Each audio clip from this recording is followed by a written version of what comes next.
Okay, we are live. Time to talk about HIMS. The catastrophe that was today, minus 34% on HIMS. Just another day in the market for HIMS, eh? Gentlemen, how does it feel being poor?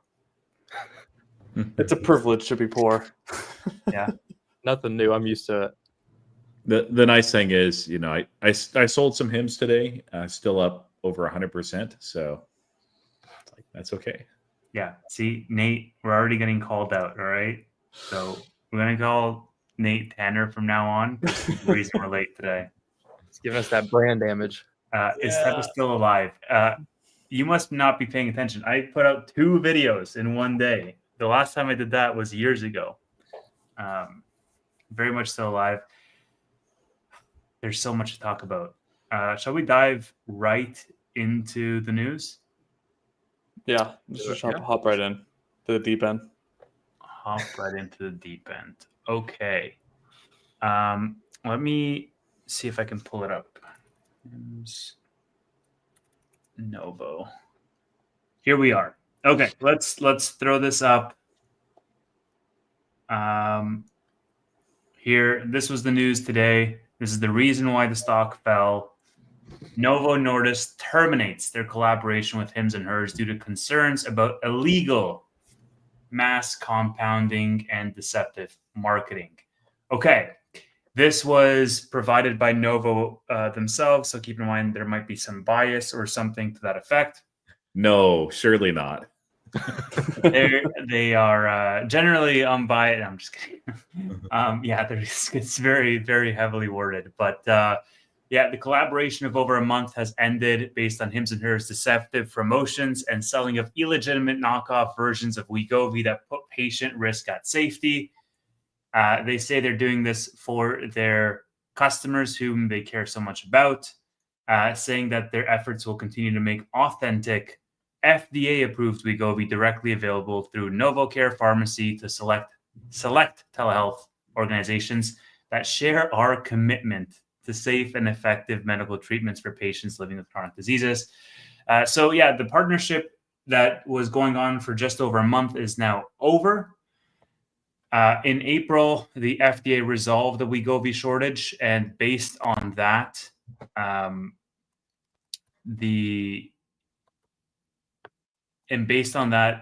Hims essentially cannot make these compounded knockoff versions, essentially. When over a month into the collaboration, the company Hims and Hers has failed to adhere to the law which prohibits the mass sales of compounded drugs under the false guise of personalization, and are disseminating deceptive marketing that put patient safety at risk. They continue, and I think this is a couple of interesting statements here. First of all, their EVP of operations said, "We will continue with telehealth companies to provide direct access to Wegovy, and when companies engage in illegal sham compounding that jeopardizes the health of Americans, we will continue to take action." This guy was also, I think it was this guy who was also on CNBC today. So that might be where they're pulling this quote, but he was basically saying something very similar. In this bottom paragraph, I think is the real meat of this conversation. So it says Novo is deeply concerned and is continuing to take proactive measures to keep U.S. patients safe from knockoff drugs with foreign illicit active pharmaceutical ingredients. That's a pretty strong statement. Based on their investigation, the semaglutide, in quotation marks, which I found really funny, active pharmaceutical ingredients that are in knockoff drugs sold by telehealth entities and compounding pharmacies are manufactured by foreign suppliers in China. According to a report from the Brookings Institute, the FDA has never authorized or approved the manufacturing processes used by any of these foreign suppliers to make semaglutide, nor has the FDA ever reviewed or authorized the quality of the semaglutide, again in quotation marks, that they produce. The report also found a large share of these Chinese suppliers were never inspected by the FDA, and many of whom that were inspected had drug quality assurance violations. Okay, let's pause right there. There's a lot of news that came after that news, but that's the initial news. What do we think? Just Standard, normal corporate talk. No emotions there at all. Mm-hmm. Yeah. Novo definitely cares about the patient, not about maximizing profits or HIMS eating their market share at all. It's definitely all about the patient's well-being. Yeah, and we have no bias at all, guys. We're totally impartial third parties here. Nate, yeah, go ahead, Roy. So for real, like before we get into the details of that, like the tone of it, that's unreal for a presser. Like unreal. You occasionally you'll get that, but it's so rare. So it's like it actually kind of shocked me. I figured it was just when I open it up, it'd just be normal standard corporate jargon, but like engage in illegal sham, semaglutide in quotes, all the knockoff stuff, the false guys at personalization. It's like, dude, this is dirty. Yeah, and like they had illegal in the title of the press release. I'm like, okay, well, those are fighting words, sir. You better be able to back those up because lawsuits are coming. That's slander. Just saying. I honestly could see a lawsuit going both directions. Yeah, so that's one of the things we're going to talk about.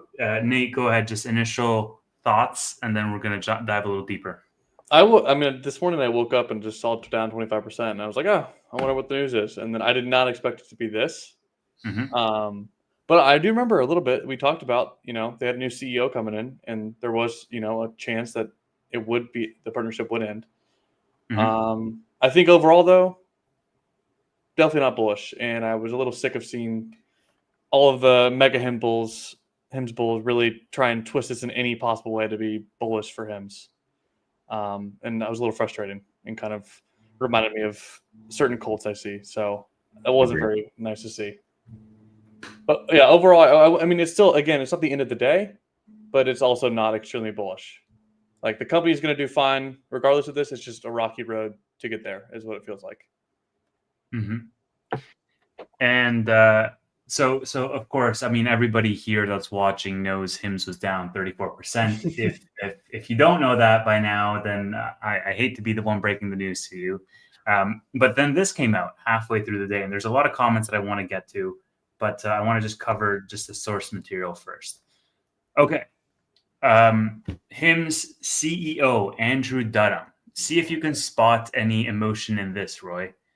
We're disappointed to see Novo Nordisk's management misleading the public. In recent weeks, Novo's commercial team increasingly pressured us to control clinical standards and steer patients to Wegovy, regardless of whether it was clinically best for the patients. We refuse to be strong-armed by any pharmaceutical company's anti-competitive demands that infringe on the independent decision-making of providers and limit patient choice. We take our role of protecting the ability of providers and patients to control individual treatment decisions extremely seriously and will not compromise the integrity of our platform to appease a third party or preserve a collaboration. The health and wellness of individuals always comes first. We will continue to offer access to a range of treatments, including Wegovy, to ensure providers can serve the individual needs of patients.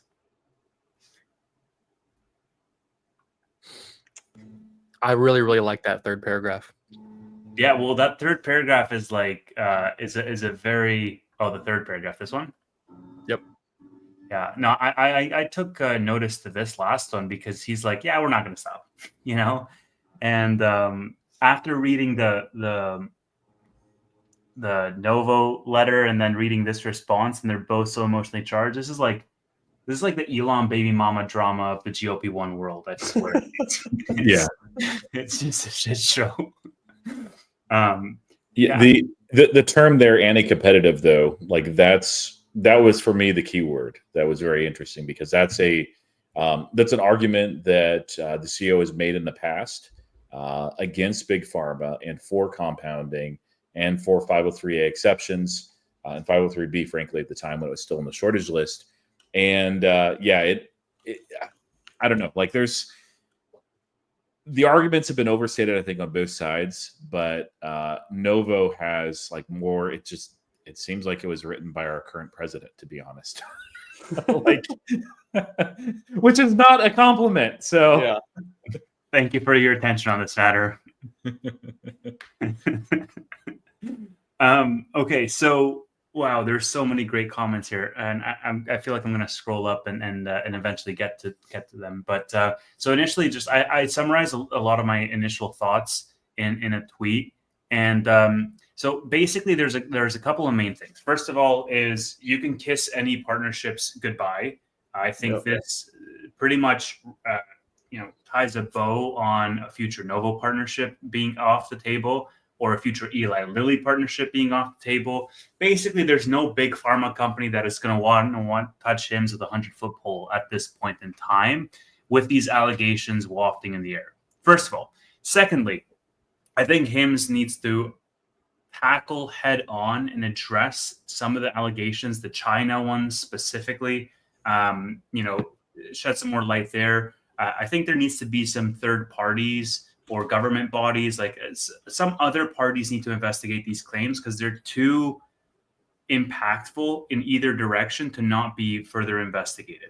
So like using words like illegal, deceptive practices, all of that, like that's grounds for a lawsuit on either direction, right? Because like Novo could have found this out and they could have just straight up sued Hims in addition to breaking that partnership. But I don't think that that's necessarily in anybody's best interest. I do think that a lawsuit is likely. Either Novo is going to sue Hims on the evidence that they already have, if they think it's strong enough to say, hey, basically stop compounding and stop competing, or Hims is going to sue Novo based on the reputational brand damage that they're causing, probably using that anti-competitive language. I do think that that is the biggest overhang at the moment for Hims, and quite frankly for Novo, who's at multi-year lows, is that mutual lawsuit risk. I think short sellers are going to feast on this. I think short interest is going to rise. Yeah. But more importantly, and quite possibly the most importantly of like the summary bullet points I made, was we must find out once and for all whether this personalization workaround is in fact allowed or not. Because right now it's like a nuanced gray area. It's open to interpretation. But we need a black and white conclusion from government bodies, from the FDA, essentially, on whether it is illegal or whether it's fully legal, because that is what this whole argument hinges on, is Big Pharma saying, well, actually, it's case by case. You can't mass produce it due to the FDA shortage decisions. And then Hims is saying, well, the personalization warrants it, so we're going to mass produce it because it like clinically meets the needs of the end consumer better than the generics. I totally agree. I think there's a lot to unpack there. I feel like people are all pretty upset that Andrew didn't respond quicker, and I feel like it's because that was like version 34 of his post that the lawyers had to come over and make sure that every word was tightly bundled. And so if there is a future lawsuit, they don't have anything to work back against them. Because like you said, I do think it's just a matter of time. Like I think you said, Tevis, like you put it at less than 2 weeks, there's gonna be a lawsuit, and I agree. I think whether it's from Hims or Novo, like something's coming. And so that's why personally I wasn't buying today, because there could be more downside.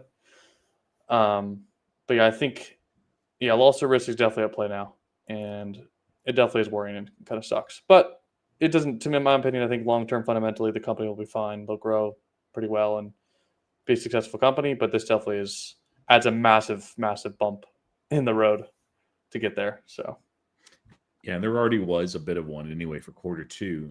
It's going to be the first quarter that they report sequential decline in revenue, not year over year, but that's just because of the 503B exception for compounding. The semaglutide has gone away as far as a full quarter. So it is just a bump, but there's really three bumps. There's that, which the market knows, but I mean, the market can tend to be stupid anyway. Like, oh, we already knew this. Too bad. Minus 5%, And then you have the potential lawsuit, which this is a narrative-driven stock. And so, it certainly can go lower, can go the other direction too. I think shorts will probably double down. And the other is on that guidance, I believe it was $725 million that they guided for health, not health, weight loss products over the course of the year, which was a substantial part of their revenue guidance. It was very aggressive in quarter one. I was actually surprised to see that. And I'm like, okay, this makes me excited, but also a little bit leery. Excited because they've never missed a revenue guide ever. They just don't. But also a little bit concerned just because I'm like, okay, where is all this coming from? Because liraglutide doesn't seem to be the solution. Is it, their own oral weight loss product that they see really scaling, or are they really going for that 503A exception and using it for, that they're still able to compound for medical necessity, which is still a thing. It's not illegal. It's not sham like Novo Nordisk says, but it is supposed to be the exception, not the rule. And if they are doing what others have said that they're doing, where they're just saying, well, everybody, personalization is medically necessary. That's probably a stretch too far, and I could see them coming on the wrong side of this lawsuit. So that's a risk there, and they may need to also slow down what they're doing with the 503A as well. So there's like 3 or 4 bumps potentially. It's one of the reasons why when the news came out, I'd already taken some gains on HIMSS on the way up, and I ended up taking a little bit more off the table too, where I was like, okay, it's $50. I feel like it can fall further. Does seem like there's a lawsuit. Let me take some off the table, and I did write some of those as cash secured puts at 40. So. And I feel that's okay. I do think it's, kind of funny. We saw the same exact rhetoric with Eli Lilly about 2 weeks ago, where him said, like, or Eli said they're not going to partner with people that personalize semaglutide, and him just sort of like, yeah, we don't want to be controlled by a pharmacy. And so I was kind of interested at the time, that the fact they were partnered with Novo then. And I'm seeing like speculation that it could be true that Novo kind of just was a Trojan horse, came in so they could get more information on what HIMSS actually does, and then just into the partnership. I think it's more tied to the CEO, but it was an interesting theory that they kind of partnered just to get more information so they could sue them even harder, sort of thing.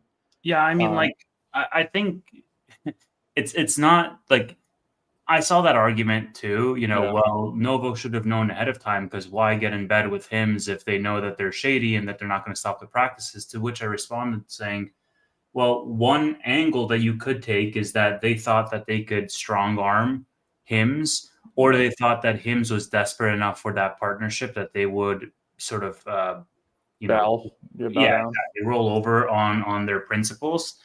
And then the other angle you could take with this is that, like, well, they didn't know, and this in fact is brand damage to them, because obviously it's a show of poor judgment on their part if HIMSS is as bad as they claim they are. And ultimately, I mean, like, I didn't see Novo stock being green today. Did you? Like, Novo is at 2023 lows, basically. Like, they don't want the lawsuit. They don't, and besides, they have way more to lose as a large company, right? Like, what if they gain from a lawsuit with HIMSS? Like, they have a lawsuit, and anything that they could expect to win, like, they've already lost it in the market cap for the stock reaction immediately after they announced that lawsuit, right? Because it's mutually assured. And then if HIMSS gets a good decision, right, HIMSS could take them for a huge amount of money, right? But yeah, if HIMSS actually wins that lawsuit, then it's right. Yeah. And so it's like they have more to lose than to gain from potentially doing a lawsuit, because HIMSS is so small. And right now, I think the context is important. Like, I was watching this clip on CNBC where what also happened this weekend was Novo basically was showcasing their new products. Did you guys hear about this? They had 2 new products, weight loss products, essentially, and they had way more side effects and they had way less efficacy. So their new products are not as effective as Wegovy is not as effective as their current lineup is. And so you have this company that, in my opinion, and again, this is biased because I own HIMSS and I don't own Novo, but in my opinion, what I see is I see this company that's at 2-year lows. I see them trying new product lines that are not necessarily working out.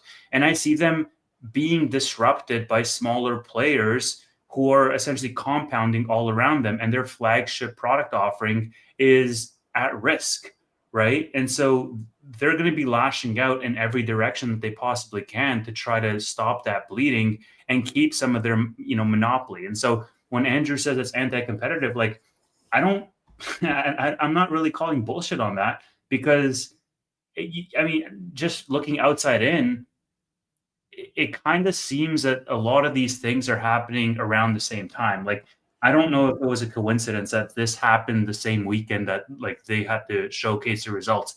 The same weekend, mind you, that Lilly showcased results, and they were having very promising results for their new product offerings. And so I can imagine that Novo has a huge pressure on that side too from Lilly as a big pharma competitor. Yeah, what I think is happening right now is the market's just pricing in those litigation risks again. And maybe I'll disagree that, the stock hasn't priced in the possibility of lawsuits yet, but I think so. What's unfortunate, in my opinion, and I believe we discussed this in a previous HIMSS Weekly, is I was very happy with the Novo Nordisk partnership because it paved the way in the future with HIMSS partnering with Big Pharma instead of battling against them. So now it seems like we're right back to where we started. HIMSS versus Big Pharma all over again. Not going to be surprised if we see a lawsuit. Like you said, it could be as soon as 2 weeks, like you did the over-under on, Tevis. I'm not sure. But like Nate said earlier, there's no way to spin this, in my opinion, that's bullish for HIMSS. Now, it is just short-term headwinds, in my opinion. Lawsuits are no fun. It's going to be a drag on the stock. Long-term thesis is still intact.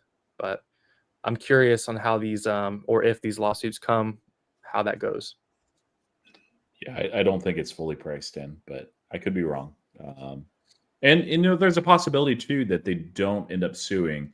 I think that's unlikely at this point, just because of the breakup, and it was a messy breakup. It's it's not just like if it's very clinical. Yeah, or a be publicly like, okay, battle. Yeah, not a great breakup at all. yeah, and just like the way that they were stooping, especially Novo Nordisk, like they should honestly be above that. I'm really wondering if so the CEO is still there. He's fired, but he's still there for continuity. I think he's just a figurehead at this point. I think the board definitely didn't like the partnership, didn't like the compounding. It's really weird to me that they wouldn't have done more due diligence on the front end, because this is like a quick breakup. Yeah, they kept Roe, they kept LifeMed, and Noom. several others as well. And they are not compounding. So their issue is with compounding. They've always taken aim at it. And one of the things that I thought was hilarious too was the allegation as far as the risk from China. They're throwing out all the stops. And the silliest thing is, so this is API and bulk ingredients. You can see this is like everybody, not just Novo Nordisk, not HIMSS, which does have some facilities that do compound. But you can see 82% comes from India or China. China is really ramping up. Very little in the EU, USA, and other. And so there was a interview from, I think, a year ago from a former HIMSS executive that said, hey, we actually get the same, we source the ingredients from the same place as Novo Nordisk. Now, Novo Nordisk said, no, we source it here in the EU. That's probably way too small. This is an SEC filing, the 20F, that somebody that is bearish on the company had shared. And they go through and talk about all United States and in Europe. But the reality is, you can see China right there. And there's 7 facilities they're building or in the process of building. They do mention diabetes. These are, as far as I can tell, are and will be larger than what's there in Denmark. And so it's very likely the pot calling the kettle black. Yeah. So this was silly and ridiculous. Just them saying, "Oh, dangerous from China," and everything. It's come on. 80% of the people are getting their APIs and bulk ingredients from India and China. Now, I prefer it wouldn't be quite that much, but that's a topic for a different time.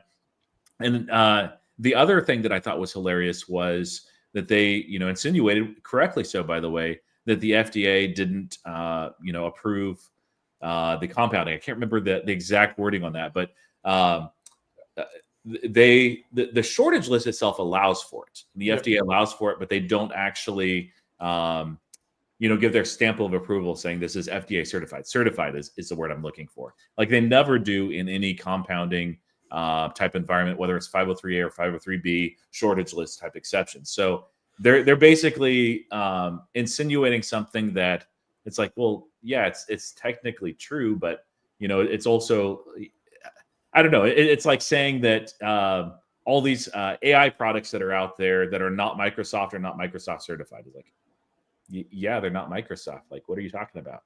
Yeah. Yeah, I mean, I don't think the arguments are going to be holding. Like again, if the FDA came out and said, okay, what HIMSS is doing is absolutely not allowed, then they just stop doing it, right? But like, I don't think that is going to happen. Like, we need a definitive answer around whether they can personalize in bulk en masse or whether they can't. Regardless of the Novo arguments that they had in the press release, I think that the reputational risk is already done. Like the market bought it. The fact that it's down 34% means the market bought it. Yeah. Right. And like, I think to Elijah's earlier point, right? Like the reason why I like the partnership with Novo is because it sort of closed off a potential risk factor, a bear case for HIMSS that has now resurfaced. And the reason why is because we all four acknowledge that there might be some litigation risk, but none of us can determine if there in fact will be, or if it's just like a high possibility. And then none of us can determine when that will happen, right? Yeah. And so it's always going to be a black cloud that hangs over HIMSS, similar to the way the shortage ending was a black cloud that hangs over HIMSS. You don't know if it's going to be this week, next month, next quarter type of thing, but you know at some point the other shoe is going to drop. And so when the shortage ended and when Novo had that partnership, I was like, wow, the bear cases are gone for this company because you don't have any, like, you're not waiting in anticipation of any other like major bad news happening. But now with this, I mean, I remember that Manuel sold HIMSS because he was worried that Novo was going to sue them. Yep. And 1 week later, because Novo released that letter to compounders basically, and 1 week later, Novo partnered with them. And so like, I've been thinking about, Manuel's reasoning of why he sold HIMSS. And I'm like, well, we're right back at that situation, right? We're right before the partnership happened. And we still have the exact same like dark cloud hanging over us as HIMSS investors as to, okay, well, now at $41, $42, do I buy HIMSS? Or like next week I could have a partnership. It could be at $60 with somebody else. Next week I could have a lawsuit. It could be at $20. And you don't know, right? And so I think that uncertainty is one negative factor that we have today that we didn't have this morning. Yeah, the thing is too, I think last time before this partnership happened, HIMSS was at $28. So we're 50% higher from then. And the only thing that's changed at this point now is just another quarterly earnings. Because I feel like a lot of the ride up was because of that partnership. And I think the international expansion was part of it too. True. Yeah, that's true. That was a little bit of it. Yeah. And very aggressive guidance, which, it's pretty exciting. I think the thing to keep in mind too, if somebody's kind of newer to HIMSS and they're like, oh man, from the sound of this, if this is your first time like hearing about the company, be like, it's all weight loss drugs. No. Now that is a good chunk of the revenue growth over the last year or so, just because they were able to compound, do that at scale, very high margin, not quite as high margin as their normal products. So you will see sequential decline in Q2. They've already guided for that. The question is basically does the rest of the year look like? This is why, like, when we enter this next earnings season, I don't think HIMSS earnings is going to be the best. I think it'll be solid or good. But out of all the companies I follow, it's the one that I'm most interested in, just because that's going to be the tell as far as their guidance and their actual revenue and how those additional weight loss products, including the oral, is coming. What they're doing with 503A and everything, like there's a lot of meat in this earnings versus last time it was like great earnings, but it's like, yeah, we already knew all that stuff. So no big deal. But long term, like the thesis is still very much intact for me. I did take some off the table just because this is all in a tax advantage account for me. And I figured, hey, if it's going to go down, I can take advantage of it, sell, lock in some profits, sell cash secured puts. If those get triggered, then great. I don't mind owning HIMSS at a cheaper level. If it keeps falling, I'll keep adding up to the point where I was before the previous run up. This is a very volatile stock. And by the way, option seller's dream, just absolutely You do you hear this, Elijah? This is wisdom acquired through years of experience. I also sold some last week. And the 19-year-old among us, the 19-year-old among us made fun of me. You hear, Roy? Learn. Yeah, I'm just here as a special guest, so take me as a grain of salt. But it's okay to lock in gains, guys, after a phenomenal run. Even if you're bullish and you want to hold long term, you don't have to sell all your position. You can sell part of it. I still have HIMS in my portfolio. I'm happy to have what I have because it's more than 100%. So every share that I have now is essentially a free share. Elijah, don't listen to them. It's because they're about to be in the retirement home. So they need to sell. Yeah, next year. They need to sell to get their money out. We have 30 years. HIMS is already like a ginormous position for me, but I wrote a singular cash secured put, which Tevis made fun of me for because I have a small account and that's all I can do. But listen, man, people can relate. Not everybody has Tevis money, so it's okay. But yeah, so I will hopefully get assigned on those shares because I want to increase my position. What did you write? Wouldn't you like to know, Tevis? Wouldn't you like to know? Have you guys seen the $40 for September? $40 for September. I hopped on TJ's stream earlier this morning. Oh, nice. And I was like, hey, check out HIMS. And he did. And this man just casually wrote 100 contracts on stream. He wrote August 15th. He sold covered. Well, they're not covered because he doesn't have his position. He sold calls at 70 and he sold puts at 33, I think it was. Collected like 21 grand in premium. And basically, if it stays between that range for the next couple of months, like he's golden. And that's the level that I'm not at, Elijah. That's who I'm looking up to. Just a couple clicks, quick 25 grand, and then just call it a day. Yeah. For him, it's pocket change. And for Tevis, it's almost pocket change, but not quite. So it's pocket change. I mean, you wouldn't even pick it up. If you guys look at $40 puts for September 19th is a 20% return in like 2.5 months. It's nuts. But yeah, I mean, I didn't write any cash secured puts today. I was thinking about it, but yeah, I don't know, man. Like, I don't really buy a lot of. I don't know. I'm skeptical on this geopolitics being like, war is declared, market is green. War is over, market is green. Like, regardless of what happens, market is green. I just think that we're like in euphoric territory. And I know the fear greed index is like neutral.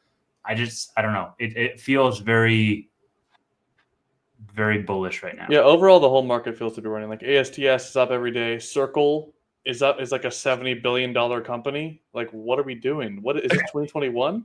For real, guys. If you're investing in Circle, if you're bullish on stablecoin, that's fine. I am not investing in that one, but I'm bullish on stablecoin. I've been talking about your stablecoin since like last August. And all that's come true and even more so than I expected. But Coinbase gets like 70% of their revenue. Just invest in Coinbase if you like Circle.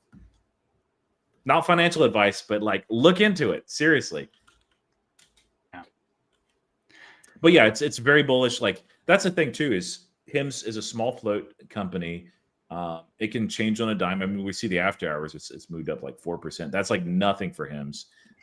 So I wouldn't expect it to get back to like the mid 60s, in the next week or two, but it could. It's HIMS. Could also go down to like $30. It's HIMS. It's volatile. Which would shock you guys more? If it goes down to, let's say, $30 a share or 60, anything in the 60s. I think anything in the 60s would shock me. What time frame? Just what is going to happen next? 60s for HIMS or 30s for HIMS? Or 30 and below for HIMS? So see, like 30 and below. Normally I'd say 30s, like between 30 and 40. I don't think it's going to go below 30. I would say between 30 and 40 normally, but with this market, I would probably, like, if I had to bet, I would say it's more likely to go to 60 than 30s because the market's just going to drag it up. Yep. Which is crazy. I think so too. I think we have lower to go. It's just a guess. I'm terrible at like timing the bottom, so I usually don't try. But I would guess, we probably are somewhere in the 30s, and then it inverts and goes up with the market. And it could just, I mean, who knows? Like in 3 days, we could be looking at an all-time high for HIMS, which is stupid. It shouldn't happen, but I mean, it's a bull market in a small float stock, high short interest. So the other question I have for you guys is, how high do you think short interest goes off of this?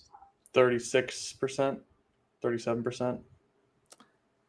Yeah. I'll even go as high as 40. That sounds insane, but yeah. 40 would be insane. 40 would be It's crazy, yeah. Now, none of unfathomable. this are in this stock. If we have some first-time viewers on this for a short squeeze, but it's happened before with HIMS. It can happen again. Shorting is not like good for stock or price action, but it adds to a lot of the fun if you like volatility. If you don't, this is not the stock for you. It's a battleground stock. I rarely have seen a stock and a company like this divided with, like you were saying, Nate. There's some bulls out on HIMS that I just think are like far out there. They're just like have bought that this is going to be the best and biggest company in the world. Not quite, but they're almost at that point. And then there's bears that are like every single piece of good news that comes out for HIMS is always bad and negative or a lie. And it's like, what in the world? And it's very evenly divided between passionate bulls and passionate bears that are extreme. So I remember, seeing the passionate bulls say like, "Oh, well, Novo ended this partnership because they saw him just eating their lunch or whatever." It's like, guys, what are we talking about? Their revenue is like what Novo Nordisk makes in a month. Like, what are we talking about? There's no eating any lunch. The partnership is mutually beneficial and probably more beneficial for HIMS, if anything. So, it was a little delusional, the takes I saw. Yeah. Oh, you're going to get that, though. Like, that level of delusion is directly proportionate with how much of a cult stock your stock is in. Like, that's how you know. Like, you have increasingly delusional takes. You're going to have it for, like, HIMS is not overvalued. I'm trying to find this post. There was somebody who posted, like, the GAN lines in a technical analysis, and they were, like, perfect. Like, maybe it was Cantonese Cat or Great Matsby. I'll find it. But it was just insane because, like, how well it fit. I love the accounts that said they called this. Those are my favorite accounts. I called this stock going to the 40s. I told you guys, it's like, okay, you're a genius. Yep, you knew this was not going to happen. Fall 35% a day.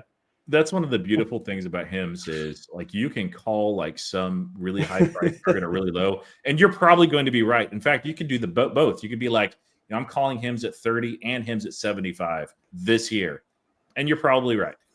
I mean, that's what a strangle is. Do you guys think a 35% drawdown in the stock is warranted for this news? Yes. I think 50% is warranted. Well, I think we'll see another 15. I think we'll see another 15% over time. Like over the next couple weeks. Maybe. I wouldn't quite say 50% there, Nate. I like fair value for myself is still, $50. So, but in a volatile stock, like I'm not too flustered when it goes higher than that or lower than that. I don't make decisions based on that. But yeah, my initial reaction was because I didn't see the presser. It was, I don't know, it wasn't out there. I'm like, okay, this might just be a shift in CEO strategy. If so, this is like really nothing because you guys hit the nail on the head. I think Nate or Elijah, one of you guys, maybe both of you guys said it, that the exciting thing about the partnership was not the revenue. It just wasn't. It's going to be low revenue, low margins, but it was taking lawsuit risk, which was the biggest credible bear case off the table. Yep. And now that it's back here, like it's a credible bear case and bear argument. There's short-term bearish stuff for HIMS, but long-term, there's a lot of good stuff too. So I'm at this place where I'm like, okay, I'm not selling my remaining HIMS shares. I'm looking to add more as we go down, and I think that we probably will. And if we don't, that's okay. And like the thing to keep in mind is like, oh, well, it's 35% warranted for this drop. Well, it's like, well, you increased 25% or more as a result of this partnership news in the first place. So way more for because of it. It's pretty proportionate, I would say. Yeah. Yeah, I'm sort of the same boat as Roy, where I didn't sell, didn't buy, kind of just waiting for the dust to settle. I think it's like the magic rule of like wait 3 days or something like that after something drops a bunch. Yeah. So I'm just waiting for the dust to settle to see what shakes out because I feel like by this Friday we could have something new. So yeah, this is where I'm like, I'm in the same boat, and that's why I didn't write cash secured puts today. But at the same time, now like that the market closed, I'm thinking like, oh man, a lot of that IV was going to be way higher today than it's going to be over the next couple of days. So I'm like, I should have probably just put in its little teaser position today and then seen where we gone from here. Yeah, actually, I used that IV today to roll a little bit of my cash secure puts out just another month. They were for August, but I rolled them to September. Just What's to the the strike? IV. I think it's double check. I think 55, 50. Yeah, the 3-day rule, if anyone's wondering, it's not a hard rule. It's a rule used by institutions, larger traders and investors usually, that after a massive drop, they wait 3 total days, including the day of the drop. And if the price action looks like it's stabilizing, it may be worth an entry. Now, there are times when I listen to it, and this is kind of one of those times. I did sell cash secured puts, so full disclosure. But a lot of times, or sometimes, you're following a stock closely enough, and you realize, okay, some headline news came out, and it's just a nothing burger, or it's some macro thing, and you're like, this is not a big deal. Don't wait the 3 days if you don't think that it's a credible dip. Buy, according to your conviction. Yeah, I mean, HIMS fell to prices never before seen since 13 days ago. Yeah, I mean, and that's the thing. That's my favorite part too is the stock is still up 85% year to date, and it outperforming most stocks in the entire S&P or in the entire stock market. So yeah, I mean, but there's people like that just got in as a result of this run, and like that's I think the more concerning thing about this being 2021 patterns or echoes of 2021 is people will chase. Like I know a bunch of people. I think Garcia was one of them that got into HIMS and maybe the 30s, 40s. I know Amit, for example, got into the mid 50s. And so like people are going to chase on the way up. And normally that's fine because the companies are executing and you get to average down. And like that's a gift for a lot of people who are building a long-term position. But there's a lot of people that are also just starting out in the market for the first time as a result of the market climbing up, and they will chase and they will get freaked out the moment that this thing falls 35% in a day. So I do need to correct one thing because I love calling out my friends. There's nothing better, but I told him he bought in at HIMS at 25, and he's like, hey, what do you think fair value is? And I was like, $50. So I go, okay, great. Hits $40 and he sells. I'm like, bro. So then he gets back in the 50s.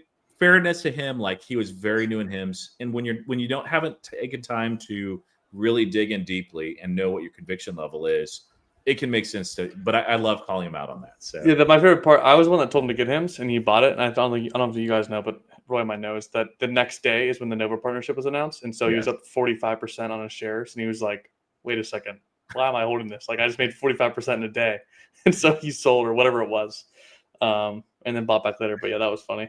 Yeah, I mean, it's like me with Palantir. It's like I made a 2x on Palantir. I was like, thank you, I'm out. And then it's been yeah, you sold Palantir for SoFi. It's been a 10x. Like, fuck. Should we talk about the gummy? Yeah, let's just spend a few minutes quickly talking about the gummies. I know, Roy, you have to go at 9:30, right? Yes. All right, Elijah, kick us off. Well, you had a new product launch on, was it Tuesday or Wednesday? Tuesday for the Hers brand. That was pretty hyped up in my opinion. There's a lot of speculation. You had them, I think, release 2 videos. But basically what it was is what's the drug in it? But it's a gummy that helps with the hair growth, hair regrowth. And biotin.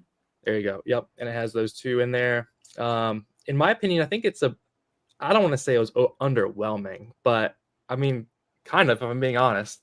I was expecting a little bit more, but just because there was so much speculation on X and talk of the town. But what do you guys think? Yeah, I kind of lend towards like it's great, another product, but it's nothing revolutionary. It's nothing it's innovative enough in terms of the marketing's great, the packaging's great, and that's big HIMS key differentiator is their marketing. But I don't think it's anything out of this world where it's like people are hyping it up, and I saw like people putting $40-50 billion TAM for the gummy market and all this stuff, and it's just as HIMS community does, it tends to be a little overhyped in my opinion. I think it's great though. I'd love to see them continuing to push envelopes, continuing to add more products, continuing to innovate in the ways they can, and so I'm always happy to see management continue to try and push the envelope a little bit. So here's a 10-second thing. Like they killed it with the marketing though. Oh, for sure. Music off. Yeah. Gotta make his money. All of us demonetize. I need this $2, Roy. Buy the HIMS dip, right? Yeah, no, I mean, like the marketing is really good. Hims is excellent at that, marketing themselves, marketing their products. That's going to continue. Like, again, long term, the thesis is attack. This product, it's all right. Like, Yeah. I don't know how effective it is. I don't know what people are willing to pay for it. I think the testosterone is probably the more exciting product that they'll launch this year. But the more products that they launch, the bigger that flywheel. Especially, it gives them advantages as far as data, and also with that level of personalization they're looking at. And also, if you look at their overseas expansion into Europe, it's another product to sell over there too. So each and every one of these, they may be like just incremental, like a small little thing that's not a big deal, but it adds to that bigger pie. It expands their TAM. So I'm not like, yeah, Hims to the moon, but I'm like, cool, another thing. Yeah, I mean, one of the reasons why I like that is because it's preventative, and that's the direction that they want to move in as a company. And so we're going to see more of releases of that nature, where essentially this is a form factor that I think for that target audience is going to be well adopted, because it makes it feel less as like a prescribed medicine almost, and more like a wellness routine. And the fact that it's preventative, I think, is laying the blueprint or the roadmap. I mean, they said they've worked on this for the last several years, perfecting it. And I don't necessarily think they've worked on just this for years. I think like they've worked on the process that they've got 100%. with for years. And now that they have it, they can crank out more preventative care prescriptions or combinations in these same unique form factors. Yep. No, I totally agree with you. I think that's because when I initially read that, it was like, we've been working on this for 2 or 3 years, and I was just like, prescription gummies. But the more I thought about it, the more it is the operations behind that prescription gummy, the form factor, being able to add more drugs, and just continuing to personalize and kind of spin out their product. I think that'll be huge. But I'm like Roy said, I'm much more excited to see how they spin out testosterone and how they market that. I think that will be, I'm pumped for that, which could be happening in the next 5 months. So yeah. So where do we think Hims closes off the week? Fun game. The Price is Right. Who's closest? Elijah, we'll start with you. Exact dollar amount? Sure, dude. I'll go 40. 40. Okay. I was going to say 49.73. Okay. 41. That's so specific. 41, Roy? Yeah. I'll go 46. Okay, I'm in a good spot. So if we pump this week, I win. Did you say 49, Nate? Yeah, 49.73. A little below 50 to it's not, they're not going to let them close as 50 cc's, but basically 50. Yeah, but it's not 50 exactly. All right, we have some guesses in the chat. 53, 35, 36, 69. All right, guys. There is no consensus, and that is that's emblematic of this particular name. 35 to 49 I hope bucks. it goes lower. I mean, I do. Yeah, if this thing does go below 40, I will probably be a buyer again, even though I am overweight Hims. I feel like if it goes below 40, you said? Probably. Yeah, probably. That's interesting. Yeah, for me, I'm already overweight Hims, so I'm not looking to buy yet. But if it continues to push another 15, 20% lower, like I probably won't want to pass it up. I mean, I'm not buying. Yeah, go ahead, Ray. I sold the cash secured puts at 40, and I'm happy if they fill, and I'm happy to keep the premium. If I keep the premium, I'll just keep selling it just for Wkly. So, but that's not adding my entire position back. I'll add as we go down, and I'll sell as we go up. I've just learned that. But I have a core position that I'm not selling. I'm not trading. I'm very careful with covered calls on because I want that long term. Yeah, I think this is something that I probably will not add in my long-term portfolio if we go back to the 40s, just because I already have a large position. I probably will buy all of those leaps that I sold or right back and way cheaper in the long-term portfolio, because that's a tax haven account.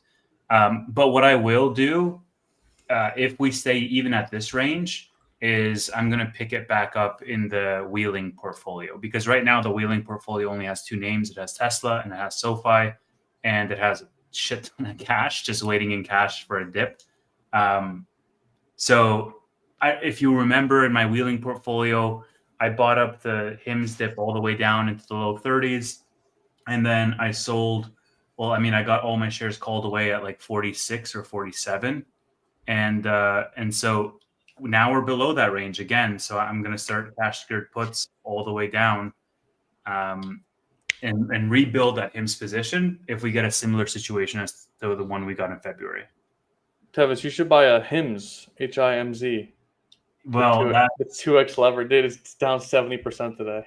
ooh, Anyone that bought leaps on that or bought anything on HIMS ticker symbol they're donezo. They're toast. that is wild.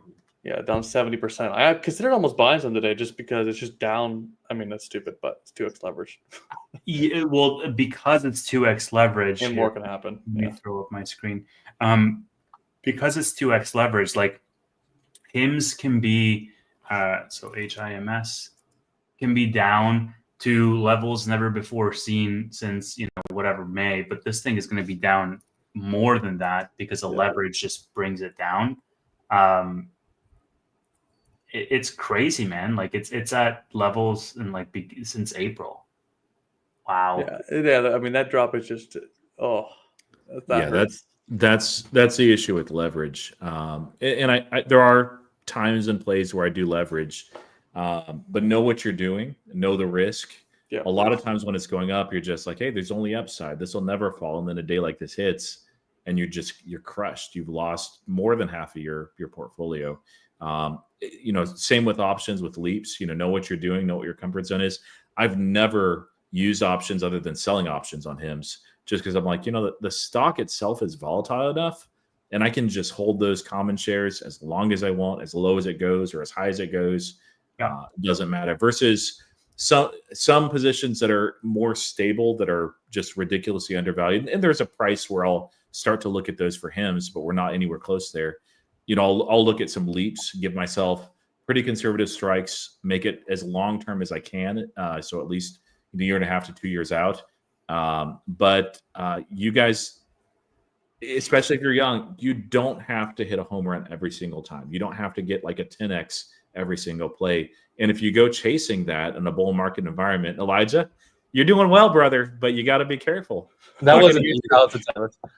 Yeah, but no, like for real, it's okay to just get the easy double or triple, or go up 50% in a year. Like that's okay. It's actually phenomenal. So and don't feel like you need to compete with whoever you see on X, probably some stranger that may even be lying about their gains, and you're like, oh man, they had a 100x this year, I got to catch up. You don't need to. If you have time on your side, risk what you're comfortable risking.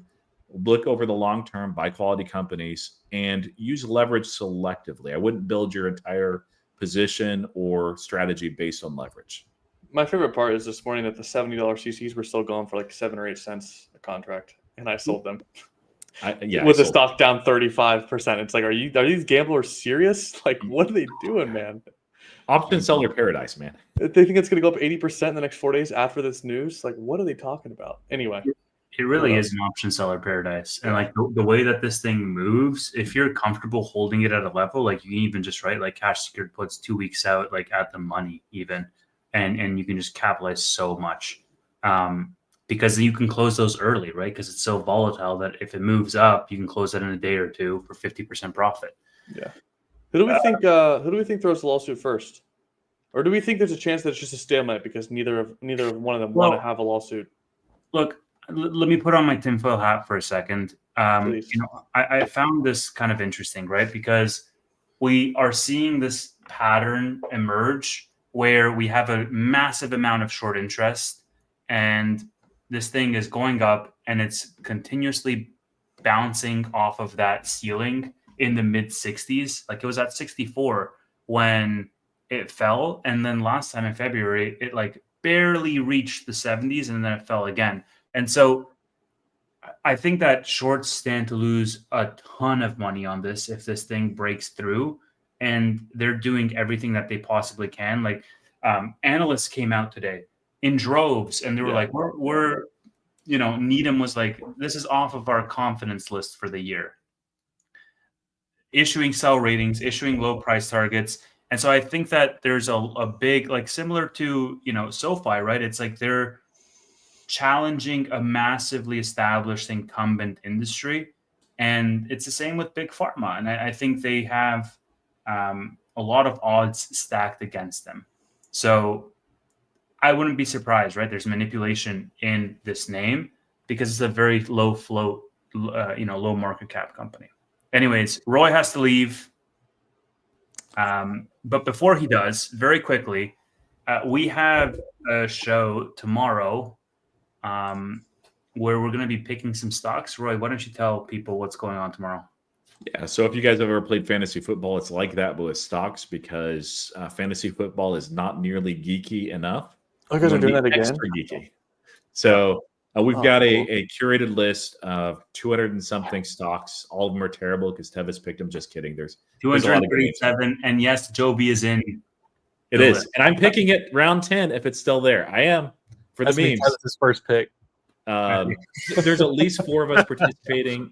Tevis is going to work on another guy or two, and that is tomorrow in lieu of Bootleg Weekly. So it's a bootleg annual, hopefully, stock draft. And what time is it? I don't remember.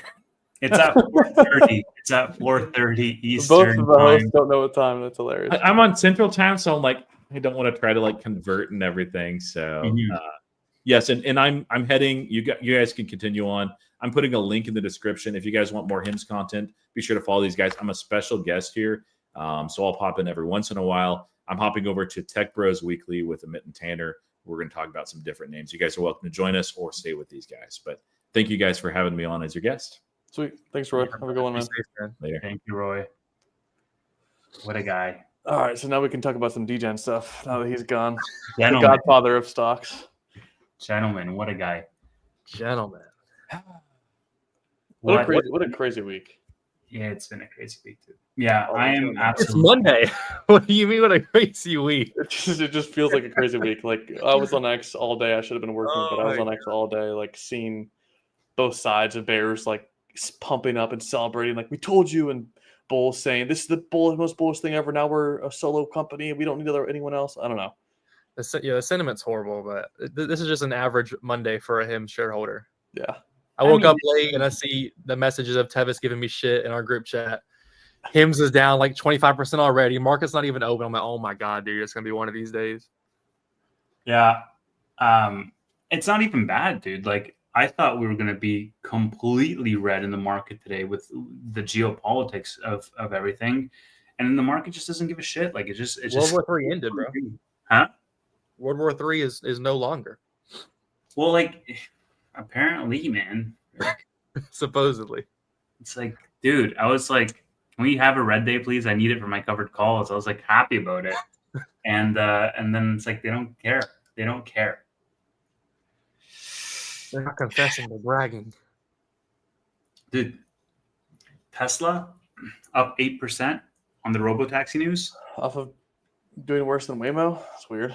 Nate is a Tesla bear, man. I'm not actually a Tesla bear. No, I'm not a hater, dude. Get this dirt off.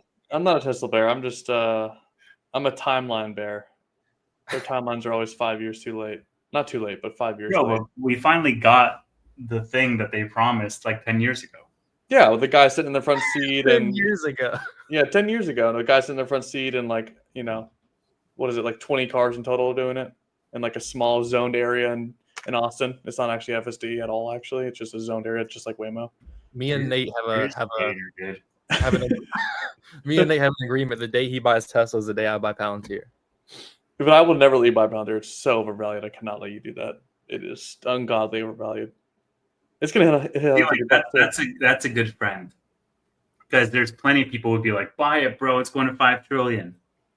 I mean, it's gonna go to $1 trillion, but in like 15 years, if it was like a legit stock and actually did that slowly. Dude, I will take $1 trillion in 15 years, because in 15 years that'll be like the worst 15-year stretch for that stock ever in terms of a return, like a time-weighted return. Yeah. Because Elijah wouldn't be catching the 10x or the 12x or whatever the fuck it was. No. He'd be catching it at like 140. Right.